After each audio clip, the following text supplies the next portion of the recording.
All right.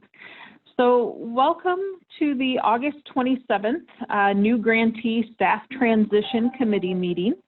Really looking forward to our discussion today. We're going to be talking about how to recruit and retain those high quality staff.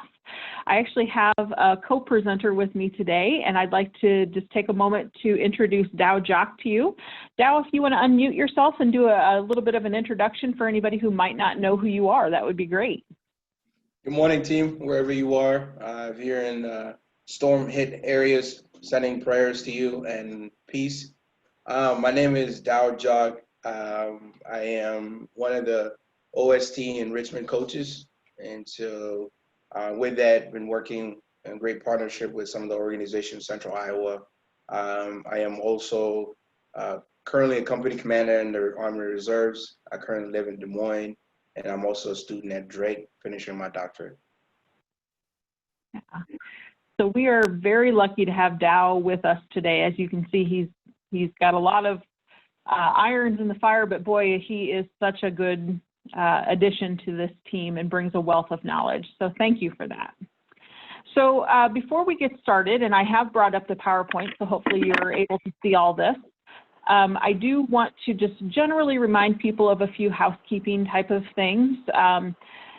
During this PowerPoint presentation, you are absolutely welcome to stop us at any time and ask questions. You're also welcome to utilize the chat if you would prefer to do it that way. Whether or not you have your camera on is entirely up to you. I know that some of you who are still maybe recovering from the terrible windstorm that came through has a little trouble sometimes with your internet connections being stable. On the flip side of that, though, I think anytime you can see faces, it just brings together kind of a whole new level of connection here. And then the last thing that I would say is you should all be muted, I think, at this point. If you're not, please do so. But I do think it's important for us to know who's on the call today. So if you would be so kind as to unmute yourself and share who you are, that would be great.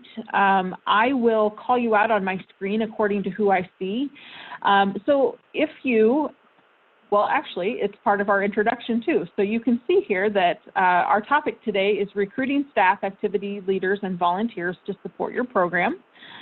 And our introduction is who's on the call today. So when I ask you to unmute, if you would share your name, your role, and your site, and then if you know, how many employees does your program currently have, and are you fully staffed right now?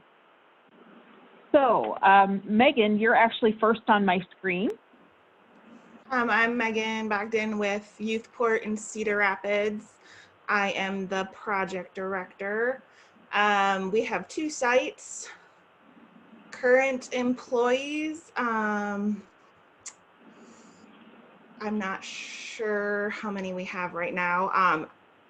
We are not fully staffed.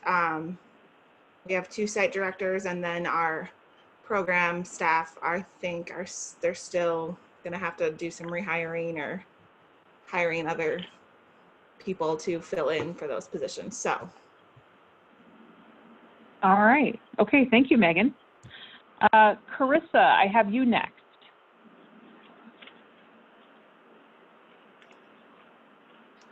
Hi, I'm Carissa Chavarria. My role is I'm before and after school Metro Kids Care at Monroe Elementary, and I also do 21st Century there as well.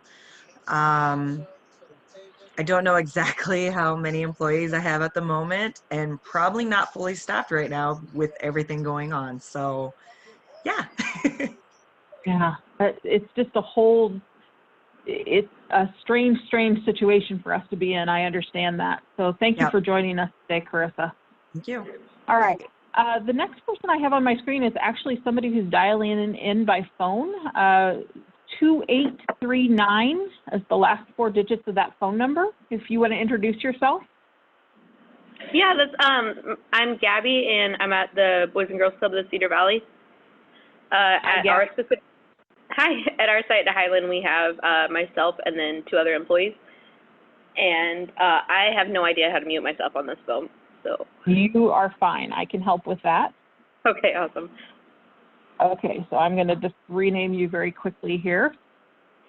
So Gabby with Club, and I will now mute you. So thank you, Gabby. Nikki. Nikki, are you able to unmute? Yeah, sorry. Hi, you're okay. I'm Nicole. I'm with Council School District. I'm the program director this year. I was previously the elementary coordinator for 5 years. And we have 9 sites. We have 1 middle school, 2 high schools, and 6 elementaries. And right now we are fully staffed with 3 coordinators, 1 assistant director, and we have 7 site facilitators. But we just became fully staffed. So that was something that was a huge goal when I came on at the end of July. So still in the beginning stages of training everybody. All right, thank you. Thank you. Savannah, I have you next. I'm Savannah Stockmeyer. I'm at Garton Elementary here in Des Moines, and we have a 21st century program there. I do not know how many employees I have right now, and I also we're probably not fully staffed, but I don't know. Okay, fair enough. Thanks, Savannah. Christina, I have you next. Hi guys, I'm Christina. I work for the Boys and Girls Club Central Iowa at the Burt location, and also I oversee the Meredith location as well. At this time, we are not even close to fully staffed. We are in the process of hiring. Since Drake is back right now, I have a lot of interviews set up with those staff there, but we currently have about six staff as of right now for my Burt location, and then for my Meredith location, I have about 3 staff. Okay, thank you. Yep. Sarah, I have you next. Hi, my name is Sarah Kenkel, and I'm with Micah Mid-Iowa Community Action in Marshalltown. We are running 6 sites, and I am the program coordinator for all 6 sites. We are very understaffed at this point, and are trying to work through several different ways to become fully staffed. Yeah, great. Sarah, later in the presentation, if you have ideas you want to share, please feel free. Will do. Brian, I have you next. Hi, my name is Brian. I'm the Grants and Data Coordinator at the Boys and Girls Club of Central Iowa. Okay, very nice to meet you, Brian. And Nicole. Oops, just got myself off the mute there. Hey everybody, Nicole Schleif, Chief Development Officer for the Boys and Girls Clubs of Central Iowa. So as of this year, we now have 2 grants, 2 programs running for the 21st Century Program. Thank you. And then my last 2 attendees today are part of our team, but I'll ask Emily to unmute herself and introduce herself today. I've clicked the button like 4 times and it didn't work. My name is Emily Harris. I work with Crystal at the Iowa After School Alliance. My main focus is on policy and communications. All right, thank you, Emily. Emily's a great addition to our team, folks. So if you ever have questions about policy or communication, she is your gal. And then last but not least, we have Vic on the call. So Vic, do you want to introduce yourself? I'm Vic Jarvis, Iowa Department of Education. And just like the rest of you, we are not fully staffed, and we've got a bid out. Well, it hasn't even gone out yet. And our finance department is a little bit slow. They're shorthanded. So if you have any issues with the payments, send me an email and I'll do my best to help you out. Yeah, absolutely. Thank you, Vic. Yep. Oh, and I've got to leave before 10:30. I've got another call I have to do. Absolutely. Thanks for letting us know. So, all right. Did I miss anybody? If I missed you, please feel free to jump on right now. Hey, Crystal, it's Bobby Jo Sheridan with Des Moines Public Schools. I don't think my name was called, so I will just briefly share. I oversee 6 of our 16 21st century programs. We are fully staffed when it comes to site supervisors, but our direct program staff changes every semester based on the programs that we offer, and we're always looking for additional staff for that side of things.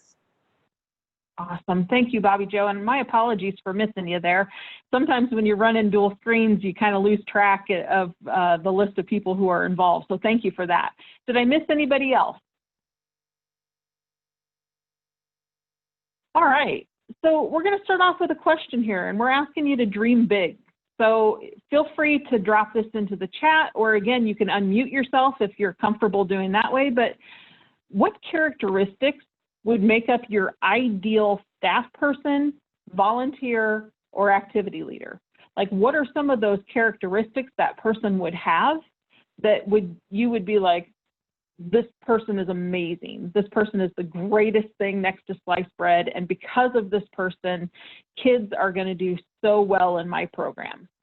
So again, feel free to use the chat or unmute yourself and talk about what those characteristics look like for you.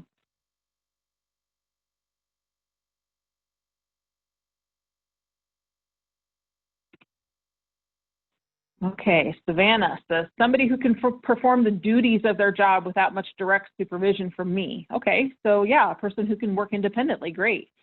Nikki, reliable, kind, and punctual. Bobby Joe, innovative, punctual, reliable, hardworking. Great, okay.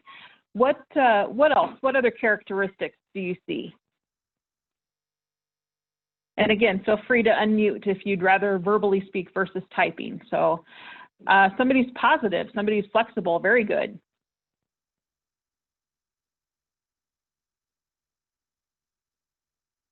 Any other ideas from people today?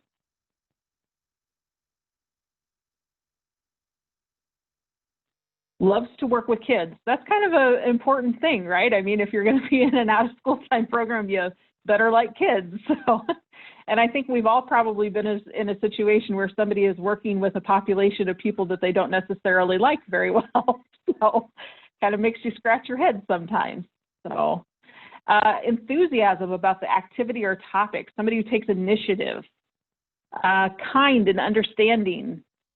Yeah, oh, they're flying in now, folks. This is great. Carries relevant experience, believes in your mission. Oh, Brian, thumbs up on believes in the mission. We're going to talk a little bit more about that work environment and connecting it to your mission today. So accountability. Oh, I love that too, accountability.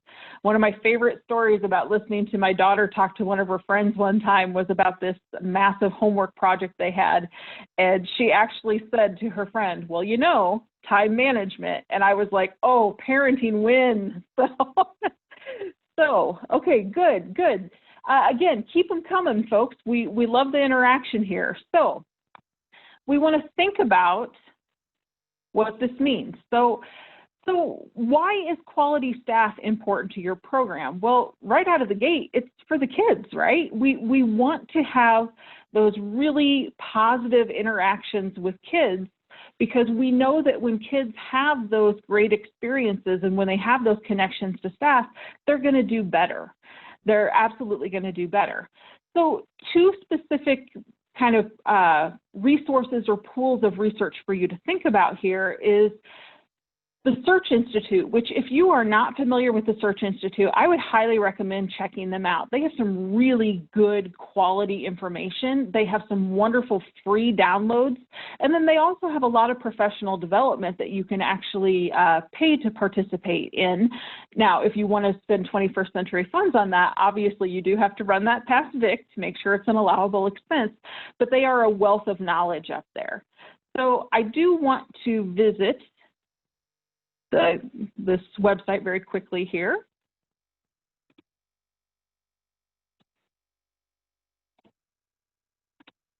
Okay, so you should all be looking at a screen of the Search Institute right now. Can everybody see that screen? Maybe give me a thumbs up or a comment or a yes. Yep. Awesome, thank you so much. Okay, so this page talks specifically about developmental relationships and the learning and that comes from those things. I'm not going to go through the whole page in and of itself, but I wanted to just point out to you that they have a wealth of resources and information and research that kind of backs this. So we know, based on this information that was collected by Search Institute, that when you have those positive relationships, youth are more likely to make more positive choices, and they have some really nice engaging things that can happen here. So this particular page talks about everything from family relationships to student-teacher relationships, and this is the one that I wanted to point out to you here, is this relationship and youth program. So when young people, and they define that as kids who are in grades 6 through 12 in a large community study who participated in this, they said when they have that relationship to their program leaders, like similarly based to their teachers, they're more likely to challenge their growth compared to other elements of those developmental relationships. So you can see these wonderful, colorful bars of why that youth relationship is important with those high quality staff in your program. So I'm going to sneak back to the PowerPoint here. Well, actually, I'll tell you what, I'll just link directly to the next thing. The other reason that we know and love positive youth relationships is because we know that they also connect to the quality standards that the Iowa After School Alliance has put together and is made available on the website. So when we look at our quality standards, and I do have this on a screen later, but this will be available to you if you just go to the Iowa After School Alliance website. We know right out of the gate that the very first quality standard where we know it makes a huge impact on kids is that positive human relationship. And that's defined as the program promotes and maintains a positive environment, utilizes positive conflict resolution techniques, individualizes conversations and interactions between adults and youth. Youth are then identified and provided for by a diverse team of stakeholders. We keep appropriate ratios, and a safe and supportive environment is maintained. So these are the indicators over here on this right column of what this looks like. So how do you know that you have a positive environment?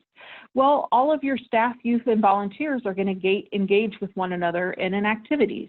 You're going to see elements of respect. You're going to see those positive interactions. You're going to have regular successes that are celebrated by the group. You're also going to see staff taking time to understand each youth and their life circumstance. You're going to see that conflict resolution is handled as an opportunity to learn, not a punishment. You're going to see things where parents are engaged in the programming or other family members. And you're also going to see that when you have those appropriate ratios, which some of you are working towards right now in the fact that you are perhaps understaffed and you're looking to hire, you're wanting to improve upon those because you know that it makes for a better quality connection. So more to come on this. But I'm going to pause right now just to see if there's any questions about the slide or information that we shared from Search or the quality standards in and of themselves.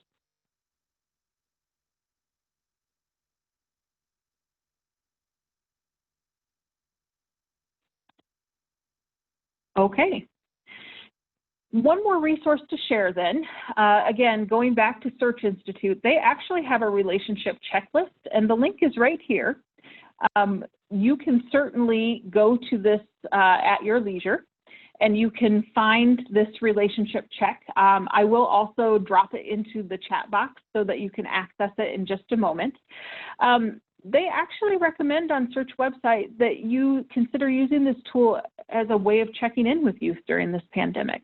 You know, we all know that youth are perhaps dealing with academic delay due to being out of school for so long. But we also know that their social emotional health is important as well. So this is another item that you can put in your toolbox so that you can perhaps do a reach out to working with those kids. They also recommend, as part of Search's resources, to incorporate elements of this relationship check-in tool into your hiring process. You'll maybe want to check with your HR department to make sure, you know, what questions are allowed and disallowed and so on and so forth. But if you're asking consistent questions across the board, and if you're asking questions that don't violate any of the, you know, guidelines of your organization or laws and so on and so forth, it can be definitely be included as part of the interview. All right, questions there. Again, here's the quality standards.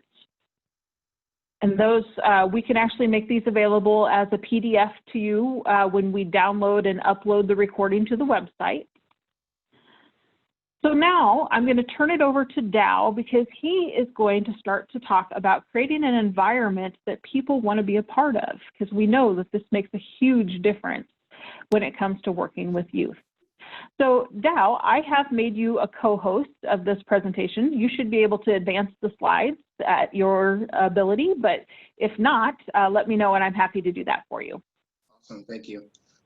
Again, good morning, everyone. So a moment ago, Crystal asked, and some of you were able to, you know, talk about some of the things you like in an ideal staff or volunteer.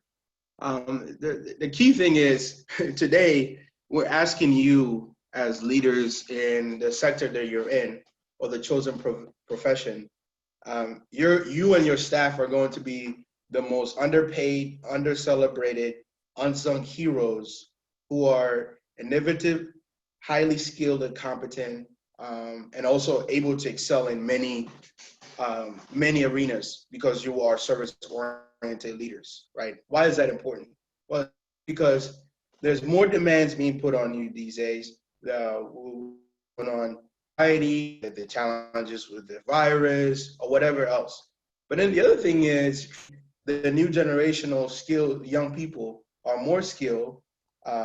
They are looking for opportunities, right? So the box, just simple internship, no longer exists, or that will soon cease to exist. And so we have to think about, how do we create a space that is inviting, but people can come to and stay, right? Because at the end of the day, it's not really for money, right? For the most part.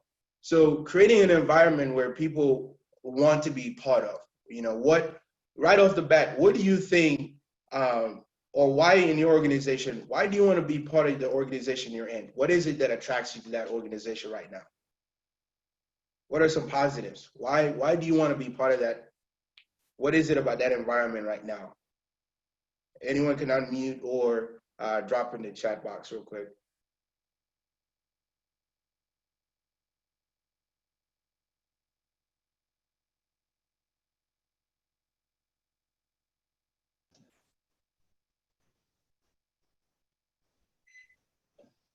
Good. So, hey, this is Nicole. Hey Dow. I would say, and I think this was mentioned, but yeah, the mission of our organization, being that safe, supportive, positive place for kids who need us most, really resonates with me, and I think probably the other staff on this call, and really all of our staff, because you're so right. We, you know, it's maybe not the best paying position, you know, to be in the nonprofit world, and you have to work so much harder than maybe your for-profit counterparts. But I think it's the mission that keeps people feeling like they are contributing, you know, to something positive in their community. Yep. Thank you, Nicole. Thank you. So earlier we talked. Yeah, go ahead. I'm sorry, Dow. We have a couple of responses in the chat. Nikki in Council Bluffs says the relationships. She said it's her 6th year at Council Bluffs, and the people she works with are amazing. They have mutual respect and trust, and it carries over into their program. And then Sarah said she likes providing growth opportunities to kids. Yep. So for each of you, it's different, right? But the common denominator here is it's about people, and it's also about the mission. That's the common denominator. Earlier, people talked about you want staff that can do the job without much supervision, or reliable, punctual, that take initiative, that are kind and understanding and believe in the mission. So if we can go to the next slide here. Crystal, do you mind helping with the next slide, please? I can do that. Yeah, sorry. So here, the key thing here that I want to get at is how do you attract talent? We have to have a paradigm shift. We can no longer afford, in the nonprofit sector especially, to just say, oh, we want interns. Really, we're looking at talent. We want to attract talent. Take away the pay for a second, right? Because most people that come in and stay don't really necessarily do it for pay. It's for other reasons. So let's look at what talent do we want to attract? We want to be able to compete, right, with the for-profit and other things. And we ought to think that way. You as leaders ought to think that I can compete. It's not because of the money that I offer, but because of other things. So when we talk about talent, it's an individual's knowledge, skills, and abilities, right? And the key there is it's what the individual is, right? Perhaps what they have done, what they're capable of. I'll talk about capability and capacity in a moment. But in your organization, my question would be, are you setting the conditions to ensure that your organization is a safe place to work at? That there's no bullying, there is equity, right? So in the military, for example, they have different people, representatives for EO, equal opportunity, for SHARP, sexual harassment and assault, chaplain, right, for religion. So there's many things done in the military in that way. But in your organization, what are you doing to set the conditions for your organization to be a safe workplace? Anyone want to chime in on that? What are you currently doing that creates a safer environment for you or for your staff?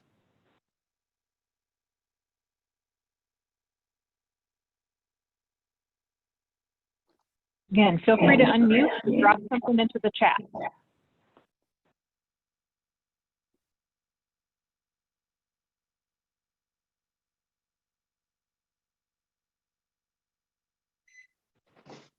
So the safety, we're talking about safety in multiple ways, right? Safety, so providing masks, implementing COVID procedures, absolutely, yeah. So the actual safety from virus. So for the sake of time, so when I talk about work safety in the workplace, I'm talking about 3 types of safeties. Obviously, there's the physical safety, right? So explicit health and safety procedures for COVID. Okay, so the physical safety, you're all having to think about it now, right? Because of COVID. But even without COVID, that's something you're conscious of because you work with kids. So you're also thinking about safety from the kids as well, right? Making sure that they don't hit each other or no fighting and so forth. But are you also thinking about your staff in that way, right? Making sure they feel safe. The second one, emotional. Are your staff emotionally safe? Do they feel safe? And now there's a difference between perception, staff perceiving a workplace being unsafe, and it's your job as leaders to be able to know, right, when somebody perceived the place unsafe. It may be different from reality. Your job is not to say, oh, that's not reality, so just shut that staff down. Really listen to them, right? That's the other one. The third thing is, outside the emotional, is their work-life balance, right? Now, you may not think about it as, well, why is that my concern? Well, it's your concern in so far as if you want sustainability and if you want retention, you want to create an environment where there's physical safety guarantee, emotional safety, but also you're thinking about the person's well-being overall. That means the career progression. That means opportunities, right, for them to improve their competencies, right? The other one, onboarding. Most of your organizations, you leave it up to HR, but you need to also be invested in it, right, you also need to think about what is your role in onboarding, because that's the first contact with a potential teammate. That's the first contact. What are those impressions? When somebody comes into your workplace, what are those first impressions you're giving them about your organization? What are you communicating? What are the expectations that you're communicating? And then are you thinking about how to uphold or sustain those standards and expectations throughout? So you need to think about that. Also, again, what career progression? And then why your organization? Why is your organization unique? Again, it's not going to come down to money, but you have to think about this in a sense that I have something else to offer. So if I'm at a site and I have, let's say, Drake University or Iowa State students, I want to develop a skill set in them so that when they leave my workplace or when they graduate, I can refer them to principal or somewhere else, a Boys and Girls Club, and they will be successful there because I helped prepare them for the opportunities. So it's your job. They're bringing they're working for you, but also it's your job to develop them and their competencies. So why your organization? What is it about your organization that makes you unique? Now, the other thing is employee engagement. This is key because I want to talk about it in the next slide here because it's really the driving force, because that's the sustainability piece. And sometimes we struggle about that in the nonprofit. But when you're thinking about attracting talent, are you thinking about these things? Are you setting the conditions for somebody to come into your organization and feel at ease and also grow? If we can go ahead, Crystal, please. Yes. Okay, so this is a framework for engagement, right? Employee engagement. So when we talk about employee engagement, sometimes we think of it as just like private sector. But no, anytime a nonprofit, whether you have a team or two or more, you have to employee engagement. Now there's different rules of engagement based on the criteria where what kind of whether you're nonprofit or for-profit. But there's three things on this framework. One is the trait engagement, right? So a proactive personality, right? You like a staff that takes initiative. Well, that goes into that proactive personality. Autotelic personality, right? Do they embody the service? Do they buy into the mission of your organization? And they're present. Trait positive affect. So, and conscientiousness. So these are all trait engagement. And these traits, for the most part, in most people, when they first get to your organization, those things will be present, right? Because it's the honeymoon phase. But when we talk about sustainability, what are you doing to water or nurture those trait engagement to make sure that if they're a very conscientious person, that they stay that way, right? Because some people, you go to an organization and the first period is good, but then after that, it drops off, right? Your engagement drops off, or you start hating life, right? Because of whatever is happening. So think about, as a leader, how are you engaging these traits? How are you going to foster them and nurture them? The other piece of it is the state engagement. These are feelings of energy and absorption, being absorbed into the work. So you're talking about satisfaction, right? Involvement, commitment, empowerment. Again, these state engagements will also depend on time, especially with COVID. People's events happening in people's lives, right? Childbirth, somebody's sick in their family and so forth. That's going to affect their energy. And you as a leader, it's your job to be aware of that. It's your job to engage with the staff on that and to keep that in mind, because you want them to be in the right state all the time. One of the things I used to tell people is that when people don't feel safe, you can't talk about respect and all these other things. Imagine two kids at your program, if when they're fighting, you're not going to talk to them about forgiveness or saying sorry, right? The first step is separate them, right? And then you want to ask them, what are they, what's going on? Because you want to make sure that they feel safe. You want to make sure that they feel heard and they feel that they're loved, right? And that you're there. And then you can solve the problem. Because when you try to do all that at once, you're going to fail and it's going to hurt the kid even in the long term. The same thing with employees, right? We're human beings and we have needs as well. And so as they go with the different states, are you engaged in that? The other thing is behavior engagement, right? Extra role behavior. Again, The key thing is here, do they buy into your mission that they go above and beyond? So when we talk about initiative, in the military, we use the word exercise, discipline, initiative. And that's for me as a company commander, I give my orders of what needs to be done, and then I let the troops do it. I have to trust that they do it, right? They will go above and beyond to accomplish it. In your organization, how many people come in and clock out, right? How many people do you have like that? How are you going to engage them to go above and beyond that? It's not in your, how many times do you hear, oh, it's not in my job description, right? It's not in this. But in order for people to do that, they have to feel trusted. You have to trust them. You have to foster an environment of trust, right? So you want people who are talented to come to your organization. Basically what this organization, this framework is saying is, look, transformational leadership or service-oriented leadership, or whichever, you could replace that, right? Leadership or great leadership will foster trust in the organization that will allow people to put in extra because they're bought in.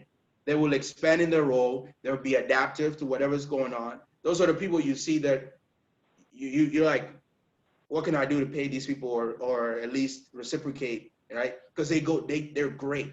Kids love them, right? They're great in your organization.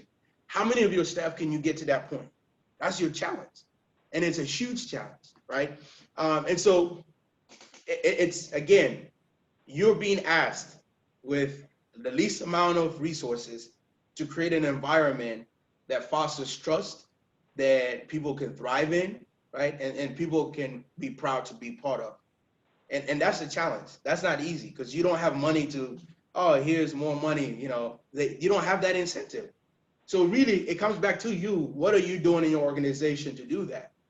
If you can go to the next slide, please, Crystal.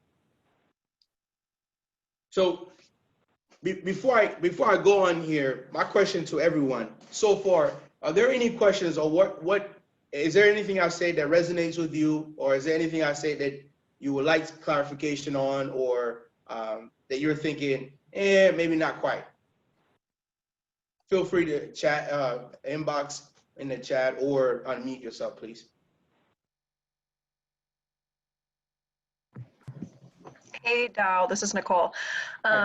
One of the things that I think, you know, we sometimes struggle with just being, you know, not having as many, you know, full-time employees, and then also for our part-time employees to keep those talented staff, to keep them engaged, all the things that you just talked about, is that there isn't a lot of those career, like the, what do you want to say, like the stereotypical career pathway growth. Does that make sense? So there's not enough full-time positions for people to be promoted into, because it's not as big of a team. So was just wondering what your thoughts were on that and how to keep growing those talented folks and keep them with you, even if you can't maybe formally promote them to a role that they would be a fit for.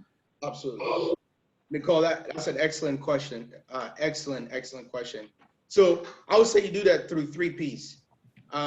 Crystal, can we go back to the last slide, please? I am on it. Thank you. So Nicole, I would say there's 3 Ps. I say you need to invest in 3 Ps. Number 1, policies, okay? You need to create policies, put them on paper, right? And while you're doing it, policies can be, how does one take leave? How do you handle absence? How do you handle late? How do you handle injuries, right? If there's a kid that's injured, how do you handle that? Those are policies. So what are your policies for that? And you need to write them. And as you do that, you need to bring in your people so that they can be part of the process. Or at least you do the work, but explain to them why you're doing it. And I'll talk about that in a second, why that's important. You need so you need to create policies, right? For everything, there's a policy for it.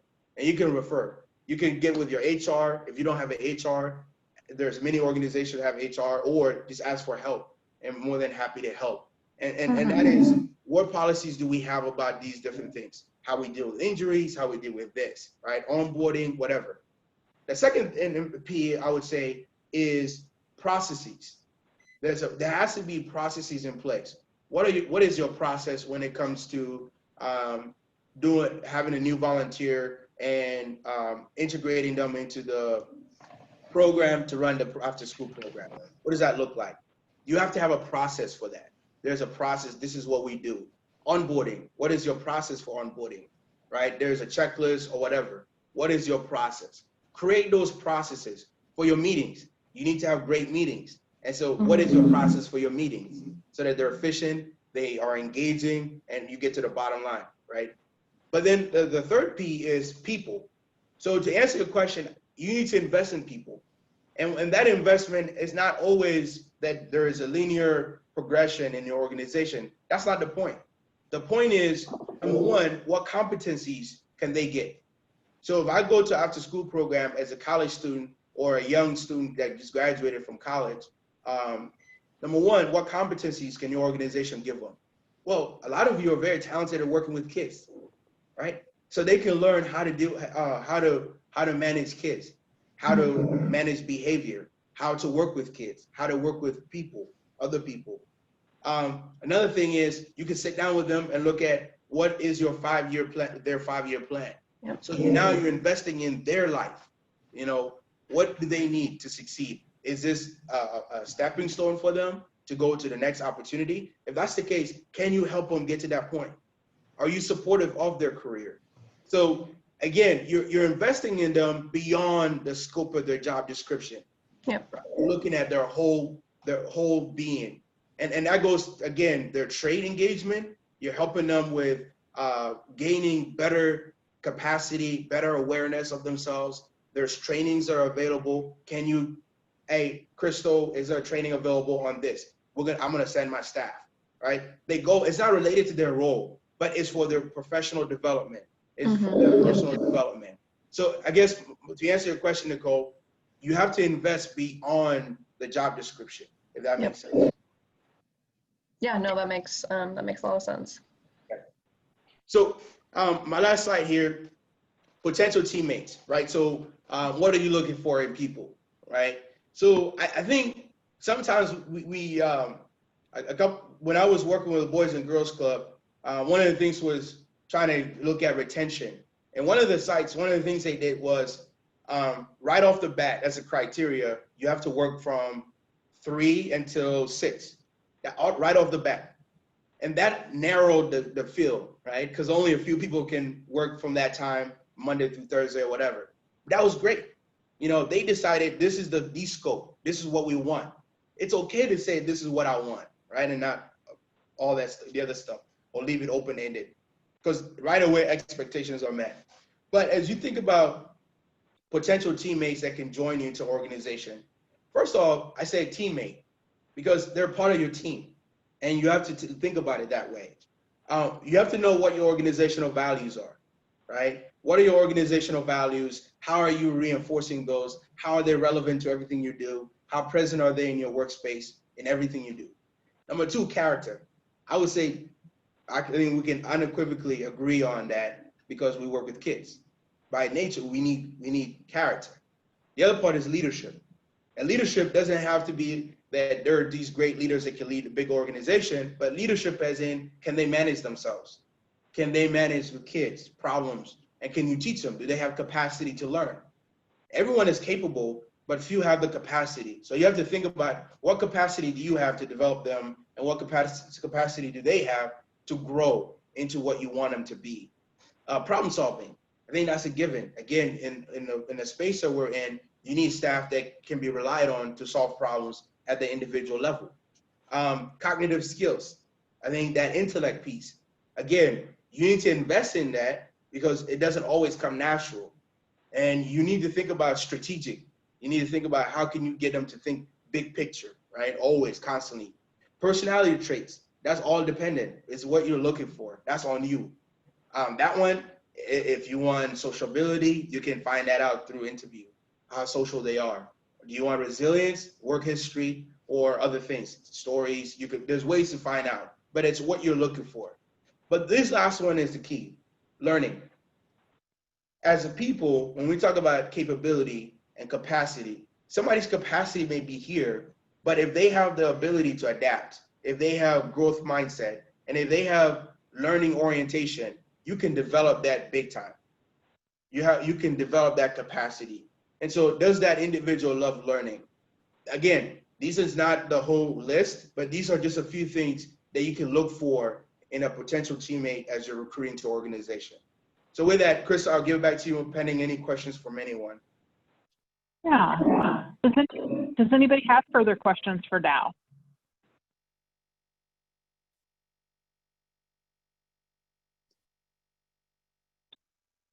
Okay.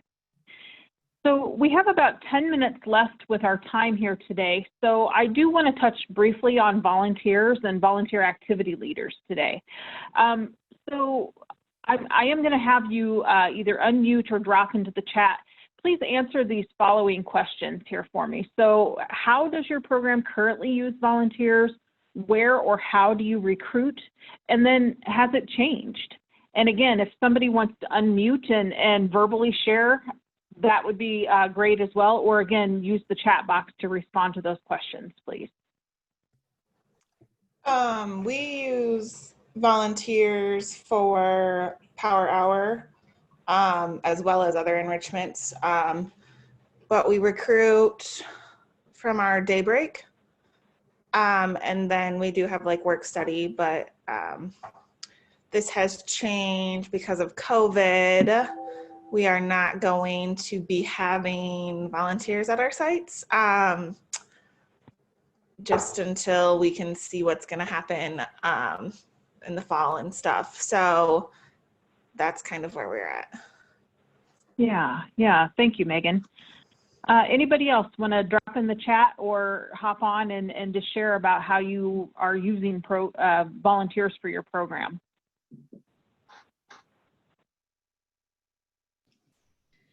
Yeah, so we're in the same situation. We do use volunteers for some programs, but really have never been great at using volunteers, I would say, for Central Iowa, or there's definitely more opportunity there. But yeah, unfortunately with COVID, we are not allowing any volunteers into our sites this fall. Okay, yeah. All right, looks like we have a chat here real quick. Don't have a lot of volunteers with programs, but use a lot of partners, and that's a great point too. So I guess I kind of maybe mislabeled or lumped together the volunteers, and then volunteer activity leaders could be also read as community-based partners, whether those be actual partners for you or paid vendors. There's some things to think about then too. Sarah says she's been trying to recruit from local colleges and universities, and that's a great idea as well. Not just for your volunteer pools, but for your staff pools, Sarah. Very good. Okay, so let me move on here. So some of this, I'm sure you probably know this, because this is not exactly turning, new information for people, but volunteers can be a huge part of your program opportunity because, quite honestly, they are the experts in their field. And I'll give you a quick example of that. The organization that I used to work for utilized tons of volunteers every year. We had on average anywhere from 5,000 to 7,000 annual hours of volunteer service. And one of an individual came to me one time. She was actually a pediatric nurse, and the organization that I worked for had a focus on pregnant and parenting young moms and dads. So it was like jackpot, right? I hit this perfectly with this pediatric nurse who's wanting to come volunteer. However, in this particular situation, she decided that she didn't want to do that as part of her volunteer experience. That was her day job. She just wanted to cook. So again, matching your volunteer to your need, because I needed a cook too, it all worked out in the end, because in that relationship with her, working over a stove to get meals ready, we were also able to tap into her knowledge to be able to shore up some of the program offerings too. So utilizing that expertise in whatever way you possibly can is a great way to build those relationships and provide that role modeling. When you see adults, particularly adults that are from their same community and who come from their same background, that can be very empowering to youth. So that's a wonderful thing to consider. We also know too that volunteers provide that staffing support for your program, and also consider using them for your development needs too. We just talked about creating an environment for your ability to increase your talent pool. How can you access your current volunteers, or how could you tap into a volunteer network that would support that mission and framework that you're looking to develop? And if this is an interesting topic to you, we can certainly host a webinar on utilizing volunteers in the best capacity sometime in the near future. I think that would be actually a really nice webinar that we could do for you in the future. And then last but not least, and sometimes you just have to call a spade, right? Volunteers provide free labor for you. And that could be very important, especially if you're working with a limited budget. Also, in case you didn't know this, the benefits of volunteering. So when people volunteer, they actually report increased feelings of happiness. And there have been studies done about the decreased incidences of depression, anxiety, and other feelings of loss. And a lot of that comes just from that connection, that connection to other humans, that connection to animals, if it's an animal shelter, and so on and so forth. We know that young people in particular, and I'm loosely defining young people at this point, when they volunteer, their sense of confidence is built within them, and it oftentimes provides a purpose for them. A young volunteer who comes to your program to read with kids once a week or twice a week or something like that may discover that the field of education is something that they want to venture into. It provides that purpose for them.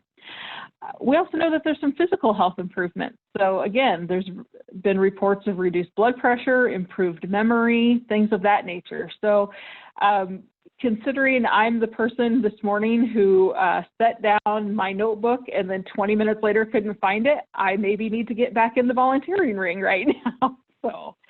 And we also know that volunteers live longer. Dow just shared that AARP is a great organization to reach out to. Absolutely. Also, the Senior RSV program is another great tool for engaging volunteers that may be a bit more seasoned in life. So those are a couple of resources that might be interesting to you. The difficult part now is how do you engage those volunteers during a pandemic? These are a few summary suggestions that came from a training that was hosted by Volunteer Iowa about 3 months ago now at this point. So just a quick disclaimer, I am not the expert in virtual volunteering, but I did want to share a few of these with you because this might jog something in your own memory or spark something in your imagination as to a way that you could think about using a volunteer during this time. Especially since some of you are in person, but others are doing hybrid and others yet are doing virtual engagement with kids. So right out of the gate, virtual volunteering virtually, we talked about reading online, online tutoring and homework help, whether you're using Zoom or Google Classroom or any other social media or video conferencing platform, as long as that person could share a screen with a youth and possibly have the work being able to display it as well, that is a great way to allow them to be able to do some of that online tutoring and homework help. Math instruction is another example of that. Can you demonstrate using a shared screen how to work out a problem? And then last but not least, gameplay. I think sometimes we forget that kids in particular, they have a lot of their brain development that comes from what sometimes is perceived as those really simple interactions like games and music and physical play and things like that. So considering some of those.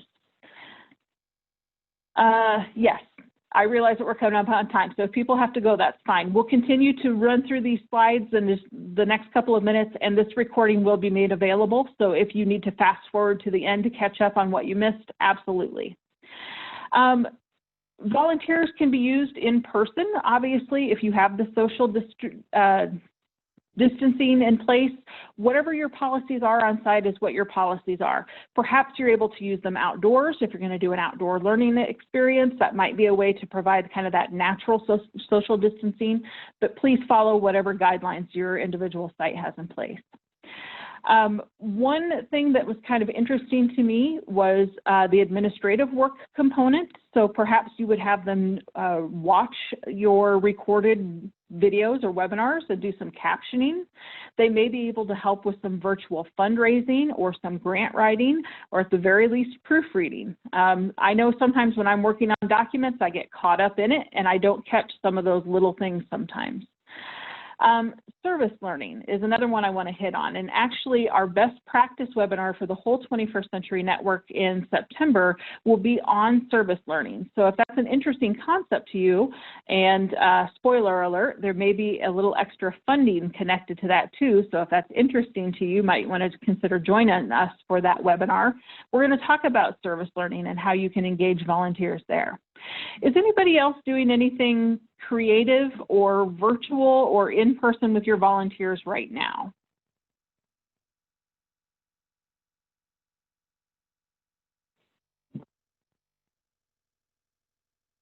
Okay. So if you have questions for us, we are happy to connect with you to be able to do that. You all should have my email by now, but I also wanted to share Dow's email, this dowjock@gmail.com.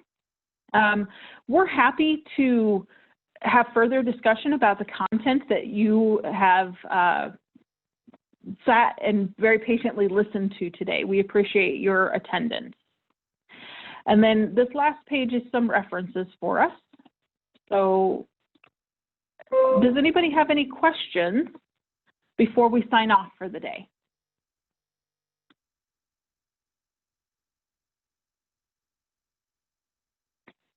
All right, so hopefully you found some of this information intriguing. Oh, it looks like we have a chat real quick. Oh, you're very welcome, Bobby Joe. That's very kind. And Christina, yes. Dow, I saw your hand come up. Did you want to add something to today's presentation?